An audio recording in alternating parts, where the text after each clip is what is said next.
Eden തോട്ടത്തിൽ ആദമിനെയും ഹവ്വയും ആക്കുന്നതിന് മുമ്പ് തന്നെ ഏദൻ തോട്ടത്തിന് പുറത്ത് മറ്റ് മനുഷ്യർ ജീവിച്ചിരുന്നു. കാരണം ആദമും ഹവ്വയുമായിരുന്നു ഭൂമിയിലെ ആദ്യത്തെ പുരുഷനും സ്ത്രീയുമെങ്കിൽ അവരുടെ മകനായ കായീന് ഭാര്യയെ ഇവിടെ നിന്ന് കിട്ടി. വംശാവലി എങ്ങനെ തുടർന്നു? ബൈബിളിൽ പറയുന്ന നോദ് എന്ന പട്ടണം മുൻപേ തന്നെ മനുഷ്യവാസം ഉണ്ടായിരുന്നതാണ്. അതോ ബൈബിളിലെ ഉൽപ്പത്തി പുസ്തകത്തിൽ പറയുന്ന ഈ കഥയിലെ വാചികമായ അർത്ഥത്തിന് പകരം നമ്മൾ നിരന്തരം വിട്ടുകളയുന്ന അല്ലെങ്കിൽ നമ്മൾക്ക് മനസ്സിലാകാത്ത ആഴത്തിലുള്ള ഒരർത്ഥം അതിൽ ഒളിഞ്ഞിരിപ്പുണ്ട്? ഇതെല്ലാമാണ് നമ്മൾ ഇന്ന് ഈ വീഡിയോ നോക്കാൻ. നമസ്കാരം. ചെറുതല്ല കാര്യത്തിന്റെ മറ്റൊരു വീഡിയോയിലേക്ക് എല്ലാവർക്കും സ്വാഗതം. ഉൽപ്പത്തി പുസ്തകത്തിലെ ആദ്യ അധ്യായങ്ങൾ വിവരിക്കുന്ന ആദം, ഹൗവ, അവരുടെ പുത്രന്മാരായ കായീൻ, ആബേൽ എന്നിവരുടെ കഥ ബൈബിളിലെ അടിസ്ഥാന ഭാഗങ്ങളിൽ ഒന്നാണ്.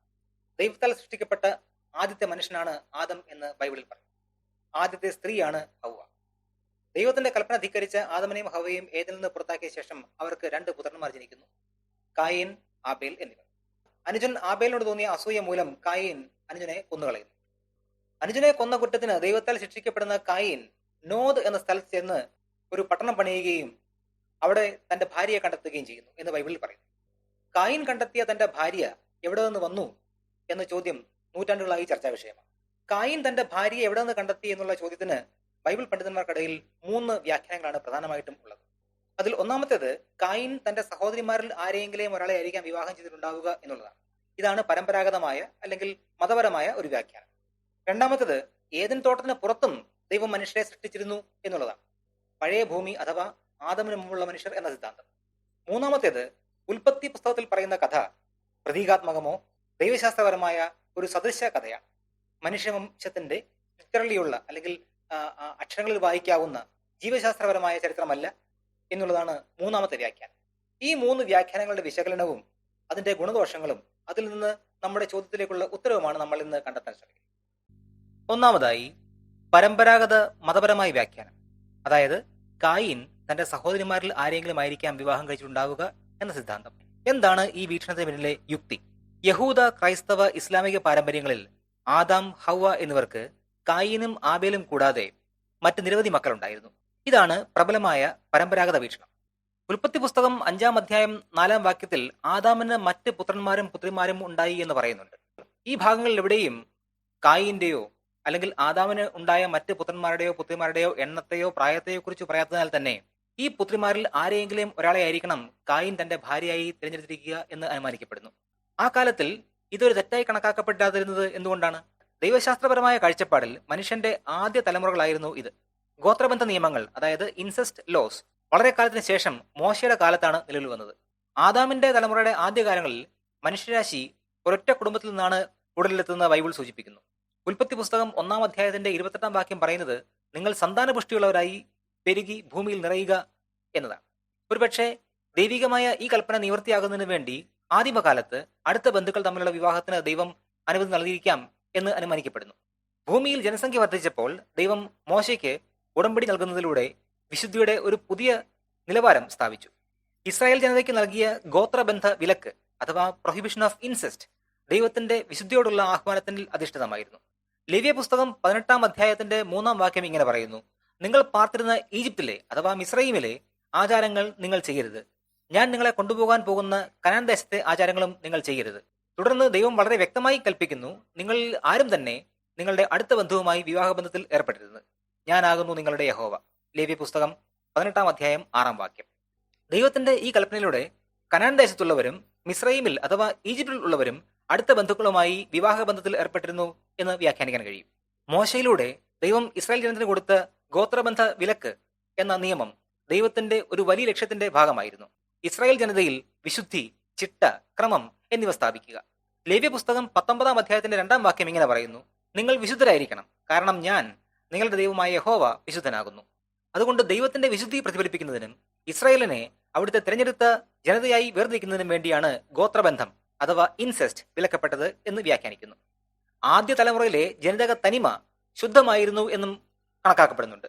അതിനാൽ തുടക്കത്തിൽ സഹോദരങ്ങൾ തമ്മിലുള്ള വിവാഹം ദോഷകരമോ അധാർമികമോ ആയി കണ്ടിരുന്നില്ല. ഈ വ്യാഖ്യാനത്തിന് ഗുണങ്ങളും ദോഷങ്ങളുമുണ്ട്.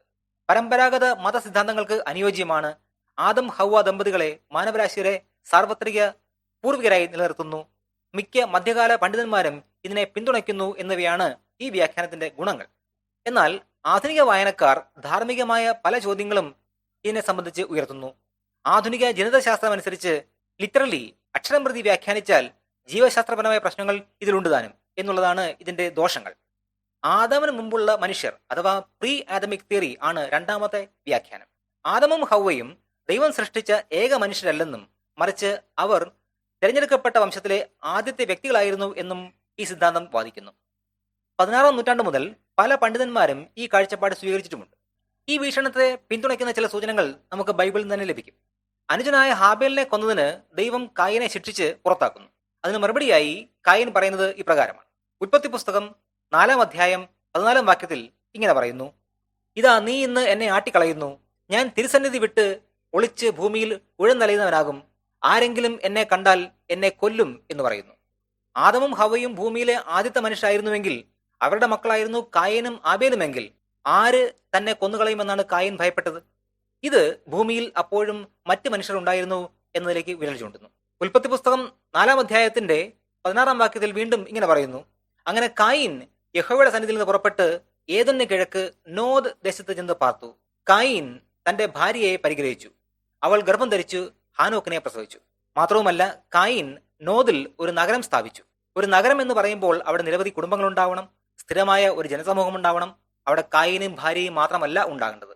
മാത്രവുമല്ല, നോദ് എന്ന സ്ഥലം ശൂന്യമായതോ അല്ലെങ്കിൽ പുതുതായി സൃഷ്ടിച്ചതോ ആയ സ്ഥലമായി ഉൽപ്പത്തിയിൽ പറയുന്നുമില്ല. അങ്ങനെയെങ്കിൽ ഈ സിദ്ധാന്തം അഥവാ പ്രീ ആദമിക് സിദ്ധാന്തം നൽകുന്ന വിശദീകരണം എന്താണ്? ദൈവവുമായുള്ള ഉടമ്പടിയുടെ, അതായത് ആത്മീയ വംശത്തിന്റെ അല്ലെങ്കിൽ സ്പിരിച്വൽ ലീനിയേജിന്റെ പൂർവികരാണ് ആദമും ഹവയും. നേരത്തെയുള്ളതോ അല്ലെങ്കിൽ സമാന്തരമായ സൃഷ്ടിയുടെ ഭാഗമായി മറ്റ് മനുഷ്യരും ഏതിന് പുറത്ത് നിലനിന്നിരുന്നു എന്നാണ്. കായിന്റെ ഭാര്യ ഒരുപക്ഷെ ഈ കൂട്ടത്തിൽ നിന്നുള്ള ആളായിരിക്കണം. ഈ സിദ്ധാന്തത്തിനും ഗുണങ്ങളും ദോഷങ്ങളുമുണ്ട്. കായിൻ എവിടെ നിന്ന് തന്റെ ഭാര്യയെ കണ്ടെത്തി അല്ലെങ്കിൽ ആരെ ഭയപ്പെട്ടു എന്ന ചോദ്യങ്ങളെ ഇത് വിശദീകരിക്കുന്നു. ബൈബിളിൽ പറയുന്ന തീയതികൾക്ക് മുമ്പ് തന്നെ മനുഷ്യൻ ഭൂമിയിൽ ഉണ്ടായിരുന്നു എന്ന പുരാവസ്തു ശാസ്ത്രപരമായ തെളിവുകളുമായി പൊരുത്തപ്പെടുന്നു. ഗോത്രബന്ധ ചോദ്യങ്ങൾ അഥവാ ഇൻസെസ്റ്റ് എന്ന ചോദ്യങ്ങളും ഇത് ഒഴിവാക്കുന്നു എന്നുള്ളതാണ് ഈ സിദ്ധാന്തത്തിന്റെ, ഈ വ്യാഖ്യാനത്തിന്റെ ഗുണങ്ങൾ. എന്നാൽ എല്ലാ മതപാരമ്പര്യങ്ങളും ഇതിനെ അംഗീകരിക്കുന്നില്ല. മാത്രവുമല്ല, ഉൽപ്പത്തിയെ ലിറ്ററലി വായിക്കേണ്ടതില്ല എന്നും വരുന്നു. ഇത് രണ്ടും ഈ സിദ്ധാന്തത്തിന്റെ ദോഷങ്ങളുമാണ്. മൂന്നാമതായി മറ്റൊരു വ്യാഖ്യാനം കൂടിയുണ്ട്, പ്രതീകാത്മകമായ അല്ലെങ്കിൽ ദൈവശാസ്ത്രപരമായ ഒരു വ്യാഖ്യാനം. ആധുനിക ബൈബിൾ പണ്ഡിതരായ John H Walton, Peter Enns തുടങ്ങിയവർ ഉൽപ്പത്തി പുസ്തകത്തെ ഇങ്ങനെയാണ് കാണുന്നത്: ഇത് ദൈവശാസ്ത്രപരമായ അല്ലെങ്കിൽ ആത്മീയമായ ഒരു ആലങ്കാരിക സൃഷ്ടികഥയാണ്. മനുഷ്യ ഉത്ഭവത്തെക്കുറിച്ചുള്ള ശാസ്ത്രീയമോ ചരിത്രപരമോ ആയ വിവരണം നൽകാൻ ഉദ്ദേശിച്ചുള്ളതല്ല. ഈ വീക്ഷണത്തിൽ ആദാം മനുഷ്യരാശിയെയും ഹൗവ ജീവനെയും കായൻ ആബേൽ എന്നീ മക്കൾ ആദ്യകാല മനുഷ്യ ഗോത്രങ്ങളുടെയും പ്രതീകാത്മക രൂപങ്ങളാണെന്ന് ഇവർ വ്യാഖ്യാനിക്കുന്നു.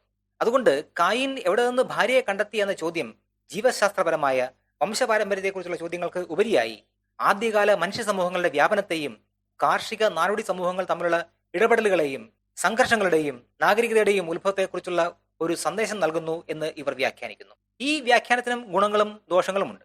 ഉൽപ്പത്തിയെ നരവംശാസ്ത്രം, പുരാവസ്തുശാസ്ത്രം, പരിണാമ സിദ്ധാന്തം എന്നിവയുമായി പൊരുത്തപ്പെടുത്തുന്നു. ഉൽപ്പത്തി പുസ്തകത്തിലെ പല വൈരുദ്ധ്യങ്ങൾക്കും വിടവുകൾക്കും ഇത് പരിഹാരം കണ്ടെത്തുന്നു. പുരാതന ഗ്രന്ഥങ്ങൾ ധാർമ്മിക സത്യങ്ങൾ കൈമാറാൻ കഥകൾ ഉപയോഗിച്ചു എന്ന ആശയത്തോട് യോജിക്കുന്നു എന്നുള്ളവയാണ് ഈ സിദ്ധാന്തത്തിന്റെ അല്ലെങ്കിൽ ഈ വ്യാഖ്യാനത്തിന്റെ ഗുണങ്ങൾ. ദോഷങ്ങളോ വേദഗ്രന്ഥത്തിന്റെ അക്ഷരീയമായ അല്ലെങ്കിൽ ലിറ്ററൽ വ്യാഖ്യാനവുമായി പൊരുത്തപ്പെടുന്നില്ല. ചില വായനക്കാർ പരമ്പരാഗതമായ ഒരു ചരിത്രപരമായ വായനയാണ് ഇഷ്ടപ്പെടുന്നത്. വേദഗ്രന്ഥത്തിന്റെ അക്ഷരീയമായ അഥവാ ലിറ്ററൽ വ്യാഖ്യാനവുമായി ഇത് പൊരുത്തപ്പെടുന്നില്ല എന്നുള്ളത് ഈ സിദ്ധാന്തത്തിന്റെ, ഈ വ്യാഖ്യാനത്തിന്റെ ദോഷവുമാണ്.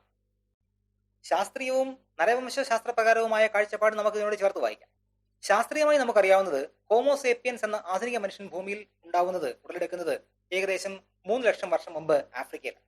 ബൈബിൾ കാലഘട്ടത്തിന് വളരെ മുമ്പ് തന്നെ വലിയ മനുഷ്യ സമൂഹങ്ങൾ ഭൂമിയിൽ നിലനിന്നിരുന്നു.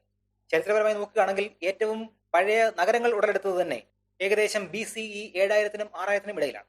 അതുകൊണ്ട് ശാസ്ത്രീയമായ ഒരു വീക്ഷണത്തിൽ നോക്കുകയാണെങ്കിൽ 6000 വർഷങ്ങൾക്ക് മുമ്പ്, ബൈബിളിൽ പറയുന്നത് പോലെ 6000 വർഷങ്ങൾക്ക് മുമ്പ് ഒരൊറ്റ ദമ്പതികൾ നല്ല മനുഷ്യവർഗം ഉടലെടുത്തത്. ഉൽപ്പത്തി പുസ്തകത്തിൽ പറയുന്ന കഥ ചരിത്രപരമായി സത്യസന്ധമായതിനേക്കാൾ കൂടുതൽ പ്രതീകാത്മകമോ ദൈവശാസ്ത്രപ്രകാരമോ ആണ്. ഇത് പ്രീ ആദമിക് സിദ്ധാന്തം അഥവാ ആദമിന് മുമ്പേ ഭൂമിയിൽ മനുഷ്യനുണ്ടായിരുന്നു എന്ന സിദ്ധാന്തത്തോടും ബൈബിളിന്റെ അല്ലെങ്കിൽ ഉൽപ്പത്തി പുസ്തകത്തിന്റെ പ്രതീകാത്മക വ്യാഖ്യാനത്തോടും യോജിച്ചു പോകുന്നു. അങ്ങനെയെങ്കിൽ കായിൻ തന്റെ ഭാര്യയെ കണ്ടെത്തിയത് എവിടെ നിന്ന് എന്നുള്ളതിന്റെ ഏറ്റവും യുക്തിഭദ്രമായ ഉത്തരം എന്താണ്? ഈ ചോദ്യത്തിന് സാർവത്രികമായി അംഗീകരിക്കപ്പെട്ട ഒരു ഉത്തരം ഇല്ല എന്നുള്ളതാണ് സത്യം. ഉൽപ്പത്തിയിൽ പറയുന്ന കഥയെ അതിന്റെ വാചികമായ അർത്ഥത്തിൽ ലിറ്ററൽ മീനിങ്ങിൽ എടുക്കുകയാണെങ്കിൽ കായിൻ തന്റെ സഹോദരിമാരിൽ ആരെയെങ്കിലും വിവാഹം കഴിച്ചിട്ടുണ്ടാകാനാണ് സാധ്യത. ഇനി ഉൽപ്പത്തിയെ ലിറ്ററലി അല്ലാതെ അതിനെ ചരിത്രപരമായി വായിക്കുകയാണെങ്കിൽ, അഥവാ പ്രീ ആദമിക് സിദ്ധാന്തവുമായി ചേർത്ത് വായിക്കുകയാണെങ്കിൽ, ഏദൻ തോട്ടത്തിന് പുറത്തും ഭൂമിയിൽ മനുഷ്യരുണ്ടായിരുന്നു. അവരിൽ നിന്ന് ആരെങ്കിലും ആയിരിക്കാം കായിൻ തന്റെ ഭാര്യയെ സ്വീകരിച്ചിട്ടുണ്ടാവുക എന്ന ഉത്തരമാണ്. ഇനി ഉൽപ്പത്തിയിലെ കഥയെ വെറും പ്രതീകാത്മകമായി ചിത്രീകരിച്ചാൽ വായിച്ചാൽ ആദമും ഹവ്വയും ആദ്യകാല മനുഷ്യ സമൂഹങ്ങളെ പ്രതിനിധീകരിക്കുന്നു. കായിന്റെ ഭാര്യ മനുഷ്യവാസ കേന്ദ്രങ്ങളുടെ വ്യാപനത്തെ വ്യാഖ്യാനിക്കുന്നു എന്ന് നമുക്ക് വായിച്ചെടുക്കാം. ചുരുക്കി പറഞ്ഞാൽ കായിൻ തന്റെ ഭാര്യയെ എവിടെ നിന്ന് കണ്ടെത്തി എന്ന ചോദ്യം പുരാതന ദൈവശാസ്ത്രം, ചരിത്രം, നരവംശാസ്ത്രം, മനുഷ്യന്റെ ഭാവന എന്നിവയിലേക്ക് തുറന്നിടുന്ന ഒരു വാതിലാണ്. ബൈബിൾ പാഠം സംക്ഷിപ്തവും നിഗൂഢവുമാണ്. ഇനിയും പലതരത്തിൽ വ്യാഖ്യാനിക്കാനുള്ള സാധ്യതകളുടെ വിടവ് അത് തുറന്നിടുന്നുണ്ട്. ആരെങ്കിലും ഒരാൾ ഉൽപ്പത്തിയെ ചരിത്രമായോ വിശുദ്ധമായ അലങ്കാരമായോ അതല്ല ഇനി പ്രതീകാത്മകമായ മിത്തായിട്ടോ കണ്ടാലും അതിന്റെ ആഴത്തിലുള്ള ഉദ്ദേശം ഒന്നു മാത്രമാണ്: മനുഷ്യന്റെ ഉത്ഭവം അന്വേഷിക്കുക, നാഗരികതകളുടെ വളർച്ച എങ്ങനെയെന്ന് വിശദീകരിക്കുക, മനുഷ്യരാശിയുടെ ധാർമ്മിക യാത്രയെ വിവരിക്കുക. അവസാനമായി ഈ നിഗൂഢത ഓർമ്മിപ്പിക്കുന്നത് പുരാതന ഗ്രന്ഥങ്ങൾ അതിന്റെ പെരിഫറലായിട്ടുള്ള കാണുന്ന അർത്ഥത്തെക്കാൾ ഉപരിയായി പലപ്പോഴും ആഴത്തിലുള്ള വലിയ അർത്ഥങ്ങൾ വഹിക്കുന്നു എന്നുള്ളതാണ്. അത് മനസ്സിലാക്കാൻ ചരിത്രപരവും സാംസ്കാരികപരവും ശാസ്ത്രീയവുമായ അവബോധത്തോടെ ഇവയെ വായിക്കേണ്ടതുണ്ട് എന്നാണ്. മറ്റൊരു വിഷയവുമായി അടുത്ത വീഡിയോ നമുക്ക്